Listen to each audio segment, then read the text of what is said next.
you are a Seahawks fan, you can celebrate. Well, maybe more accurately, you can relax. Because a day ago, Chris Sims, it was looking a little dicey. It was looking like maybe they aren't going to get this deal done, and maybe the steps were going to begin to unfold toward Russell Wilson no longer being a member of the team. But now, signed, sealed, and delivered for 5 years.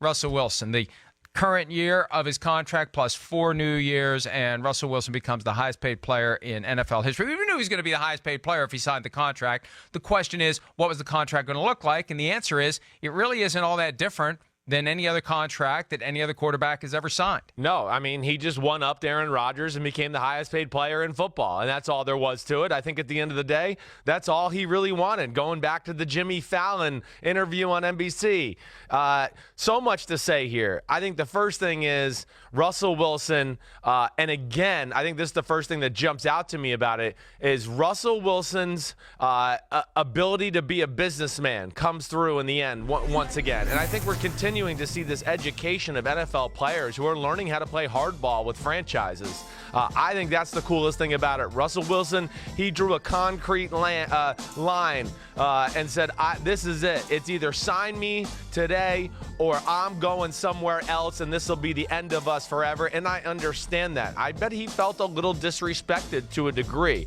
I mean, Aaron Rodgers got a new contract with 2 years left on his deal. You know, the all-time greats usually don't have to be in these type of situations very often. And Russell Wilson's getting close to that conversation of all-time greats. I mean, he's been to 2 Super Bowls. He's won 1.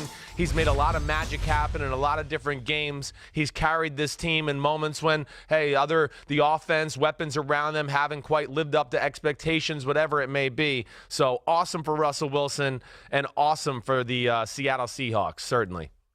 One thing that disappoints me in this deal is that Russell Wilson had what I thought was a prime opportunity to get the protection that would come from having a salary cap percentage guaranteed over time. You have a floor based upon the money that you will make in hard dollars. You have a ceiling based upon a percentage of the cap that will be driven by how high the cap goes. We've got a new CBA that is coming, possibly before the start of the 2019 season if it all works out. We've got new TV deals that will be coming. There will be the ever-present gambling angle where more and more states are putting legalized gambling in place, more money and more revenue potential for the NFL. The salary cap's going to keep going up and up and up. It's been going up even without those factors by the tune of $10 or $11 million per year, which is one of the reasons why the quarterback market has gone up so much in less than 2 years. Chris, there's a chance Russell Wilson is not going to be happy with his deal in 2 or 3 years, and you avoid that by tying your compensation to a fixed percentage of the salary cap. I thought Wilson could pull it off, and now I'm starting to wonder whether anyone's going to pull it off. Yeah, it's going to be interesting to see. Yeah, I mean, yes, within a year from now, I'm pretty sure he will not be the highest paid player in football anymore. I think that title, it's only a matter of time before it goes to number 15 in Kansas City. And then, yes, maybe 2 or 3 years down the road, he's not as happy. But at the end of the day, whatever. He got $140 million over 4 years. And whenever you have the title for richest player in the history of the sport or richest contract in the history of the sport, you know, I just don't want to hear a whole lot of complaining. I really don't. But to your point, Mike, okay, I get it. I do wonder when that happens. I mean, there was a time at Texas, Mac Brown, right? He had a contract situation where he always had to be the top 5 highest paid coaches in college football. I do think that might have to happen. Maybe that happens for Patrick Mahomes, who's going to sign a deal at a very young age. And of course, this next contract for Patrick Mahomes is going to be completely in the prime of his career, to where maybe he can say, okay, you have to keep me in the top 5, you know, as far as yearly average salary, whatever that may be, and then it increases that way. But yes, it's not happening. I know this is your dream that you want to see this tied in, and it really will be cool. I do admit that, but obviously the Seahawks weren't ready to do that type of deal quite yet. I have another thought that just occurred to me as it relates to valuing these contracts, because we can look at these deals in 2 ways: new money average and total value at signing. The new money average for Russell Wilson is $35 million per year if we look at the 4 new years.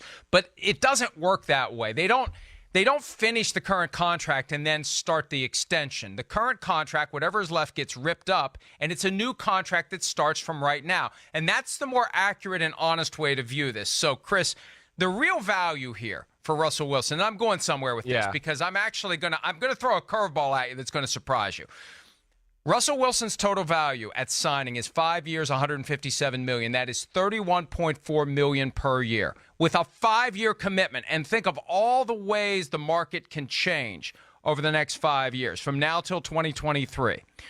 We had a graphic up that showed the top quarterback deals a minute or two ago. If the control room can put that back up. And it shows the new money average for the guys who signed extensions. Wilson, Aaron Rodgers, Matt Ryan, and the last guy on that screen is a guy that I like to dump on from time to time based upon his on-field performance. His contract is 3 years, $84 million. That's new money and old money. That's the value of the deal at the time it was signed. Chris, you could make the argument that 3 years, $84 million fully guaranteed is better than 5 years, $31.4 million, because you get back to the trough after 3 years. And if I'm Russell Wilson, I'd take 28 versus 31.4 if I know I'm going to be right back here again when the market has possibly gone up by another 10 or 15 million per year. Yeah, okay. You're right. I understand that. That to that point, yes, if he wanted to totally maximize, certainly. But he's getting better security the way he's doing it right now. I mean, if you continue to dump on Kirk Cousins, this next contract he gets is not going to be 3 years, $84 million. So he's going to lose a lot of money. Rams will give it. The Rams will give him a good deal. So, you think it's going to be the Rams? The Rams will take care of him. You think it's the Rams? Okay. Yeah. I'd like to see that go down. But either way, so I totally understand what you're saying, but I still think, hey, this is Russell Wilson. He's going to have the title belt for being the highest paid player in football, the highest paid quarterback, the most guaranteed money we've ever seen. So he's got all of those things, and he's the face of a franchise, and I think he's content with that. I don't think, every guy is looking to go, oh, gosh, I got to just absolutely eviscerate the team and maximize my money to the ultimate. I understand there's the business side of it, but I don't think Russell Wilson's looking to totally do that. I think he got what he wanted, and he got some security from the Seattle Seahawks. They made it be known that he's their guy going forward, and I think at the end of the day, that's all he really wanted. He wanted to feel wanted because that's what all-time great, again, I understand his demands and some of these things he's done over the last month or two, because I think he's looked at recent history and gone, man, have we gotten to this point? When Eli Manning won Super Bowls, was he getting towards the offseason program, still waiting for a contract? Were other great quarterbacks that we talk about, Peyton Manning, Tom Brady, were they going into lame duck seasons like this? And I don't, whether you think Russell Wilson's a Tom Brady or Peyton Manning's level, okay, maybe not. But regardless, the point's still the same. He's a big-time franchise quarterback who's really on the arc of a Hall of Fame career right now.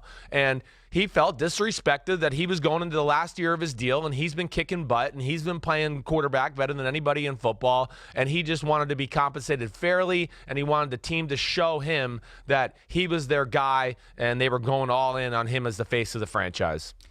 Eli Manning's most recent contract was signed just before the start of the final regular season of his right, and I meant more the contract, prime ones, like that. Yeah, I know that. Right. Yes, but sorry, yes. Chris, yeah. Peyton Manning got franchise tagged twice by the Colts. I mean, they let his contract expire 2 different times before they signed him to a new deal with that franchise tag attached to him at the time. So, look, the bottom line is Wilson drew the line in the sand, and Wilson applied a deadline that he convinced the Seahawks was a real deadline.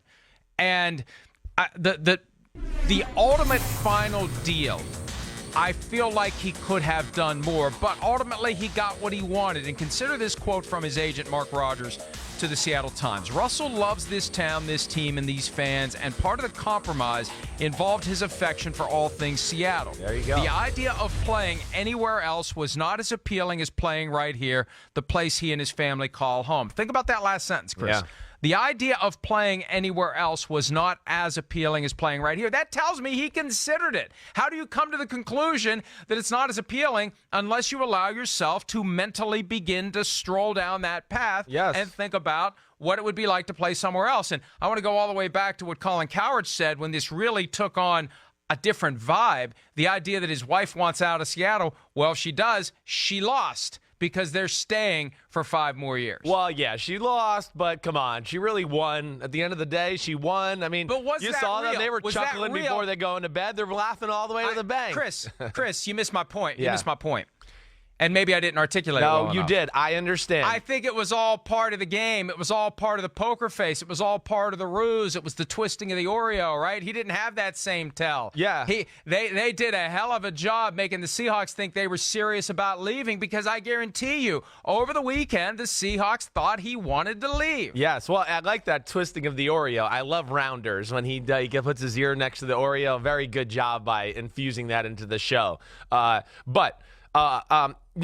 Listen, he was pissed off. I don't think there's any other way around that. And, of course, I think his mind wandered down to, oh, crap. I mean, are they serious? The team that I took to the Super Bowl twice, the team that I've had all these magical playoff moments and end-of-the-season moments, and ever since I've been here, we've been a playoff football team and in the conversation for one of the best teams in the NFC year after year after year. And there's no talks or, really anything substantial about a contract extension. It didn't seem like there was anything in the works 5-6 weeks ago, or at least it wasn't going anywhere fast. So I'm sure his mind did wander to go, okay, man, I guess I'm going to have to play hardball, make a deadline, and maybe start considering teams that I would maybe want to play for in the future. So I'm sure his brain went down that wormhole a little bit, and I don't blame him for that. I think that's a natural human emotion in this type of situation. I do believe him and his agent's quote at the end of the day that he wanted to be there in Seattle and he wants to stay there in Seattle. He's built something special. There's only 32 of these franchises out there in 32 of these cities, or 31 of these cities, and he is the king of one of them. And that's pretty special, and I think he realizes that. Well, and from the Seahawks' perspective, they had a glimpse of what life would be like without him. They reconfigured the roster around him last year, making him the nucleus of that team. They had to have known at some point they were going to have to pay this guy. And you could say that there's a certain amount of relief that it's only $31.4 million over the next 5 years, because they know the cap is going to go up and up and up. And they know within a few years they're going to look at that 31.4 the same way they looked at 21.9 from the last time around, where at first, hey, that's a big commitment. But as the money keeps pouring in year after year after year, you realize you can afford it and you can have money left over to otherwise put a competitive team on the field. Hi, I'm Mike Tirico, and thanks for watching. Make sure to hit subscribe for the latest news and highlights from NBC Sports.